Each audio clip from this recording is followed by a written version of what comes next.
new rules that would have dramatically changed the future of car sales here in Maine will not be moving forward. That vote coming today in Augusta, and that's where we find CBS 13's Mal Meyer. Mal, it sounds like this wasn't an easy decision for environmental regulators. That's exactly right, Marissa. The state's Environmental Protection Board itself was very conflicted right until the very end. If passed, Maine would have followed California's lead in an effort to reduce greenhouse gas emissions.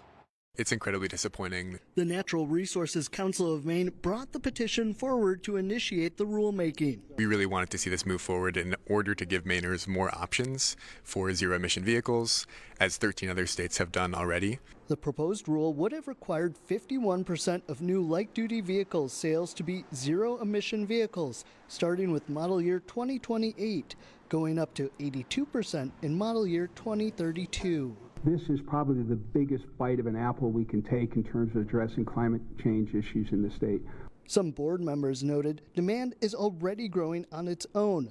There are more than 13,000 EVs on the road in Maine, and charging ports have nearly doubled since 2021, according to Atlas Public Policy. EVs are coming anyway.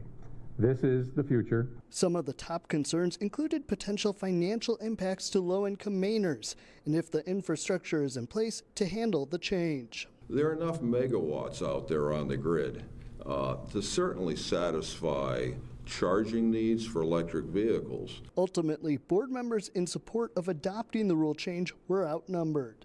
Sometimes just doing something isn't the answer if there's too many questions associated with that. More members voted effectively to end the process now. And this isn't over just yet, as the Maine legislature just took up a bill today that could change the future pathway for proposals like this one. I'll explain tonight at 6 o'clock. Reporting live in Augusta, Mal Meyer, CBS 13 News. Mal, thank you. This decision is a big blow for a lot of Mainers hoping for a different result. A group met in Augusta this morning pushing for passage of the rule. Supporters say we're running out of time to take action to protect the environment. Those opposed argue the goals are too unrealistic for Maine.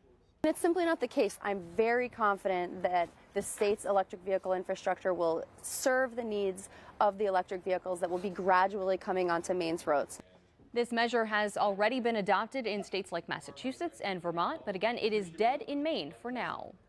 And House Republicans responded with a statement saying they're relieved, adding in part, quote, but the fact that it came this close to happening because of 150 extremists should be a wake-up call for Maine citizens.